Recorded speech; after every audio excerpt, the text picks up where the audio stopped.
আজকে বানিয়েছি অপূর্ব স্বাদের গিমে শাকের ভর্তা।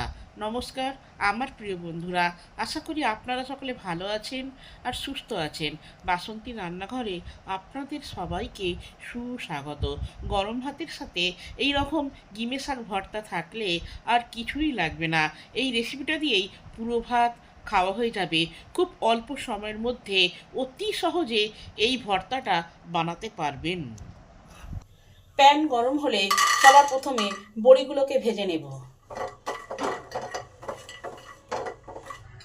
বড়িগুলো হালকা লাল হয়ে এসেছে, এবার সামান্য পরিমাণ তেল দিলাম।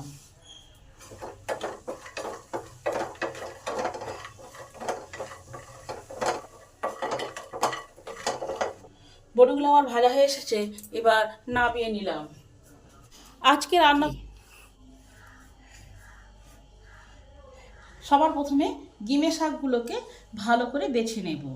এই যে গিমে শাক, এই গিমে শাকে মাটি ফাটি থাকে, সেইগুলোকে দেখতে হবে। এই গিমে শাকের এই নরম পাতাগুলোকে এরকমভাবে বেছে নেব।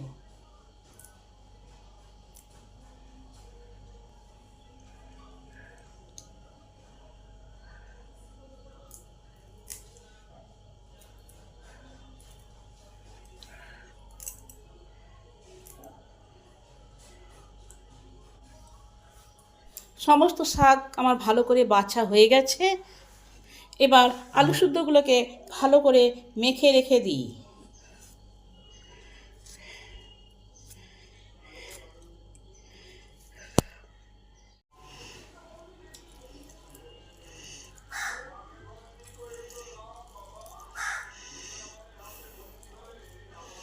আলুগুলোকে মিহি করে মাখতে হবে, কোনো ডেলা যাতে না থাকে, তাহলে শাক ভর্তাটা খেতে ভালো লাগবে। আলুটা আমার ভালো করে মাখা হয়ে গেছে, সাইডে রেখে দিই।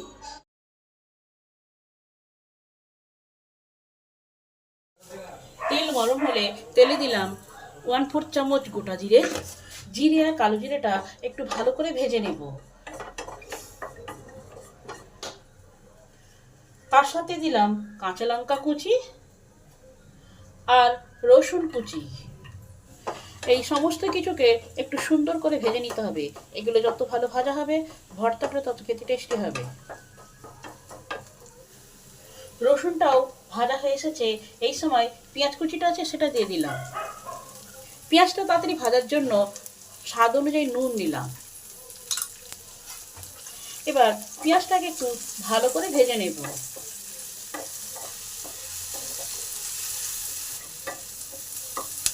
পেঁয়াজটা আমার ভাজা হয়ে এসেছে, এর থেকে বেশি আর আমি লাল করব না।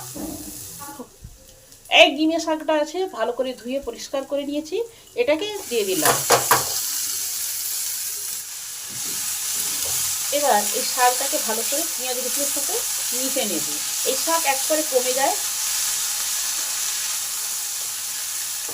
এই রেসিপিটা থাকলে গরম ভাতের সাথে কিছুই লাগবে না, একে দিয়ে পুরো ভাতটা খাওয়া হয়ে যাবে। আর খুব উপকারী শাক। 3 থেকে 4 মিনিটের জন্য চাপা দিয়ে দিলাম, তাতেই শাকটা সেদ্ধ হয়ে যাবে। 3 থেকে 4 মিনিট পর চাপাটা খুলে দেখি কি অবস্থা। শাক দিকে কত জল বেরিয়েছে, শাকটা কমে কোথায় হয়ে গেছে। শাকটা সেদ্ধও হয়ে গেছে। ঠিক এই সময় মাখা আলুটাকে এতে দিয়ে দিলাম।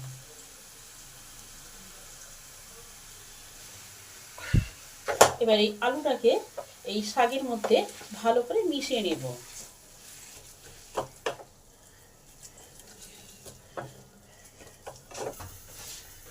এবার বড়িগুলো আছে, এগুলো ভেঙে এই আলুতে দিয়ে দিলাম।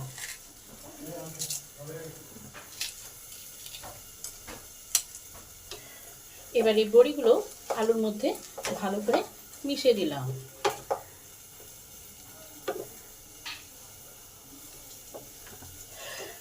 দেখুন প্যান থেকে পুরো ছেড়ে যাচ্ছে, ভর্তাটা আবার কমপ্লিট হয়ে গেছে। ভিডিওটা সম্পূর্ণরূপে দেখার জন্য অসংখ্য ধন্যবাদ। দেখা হচ্ছে অন্য কোনো নতুন ভিডিওতে।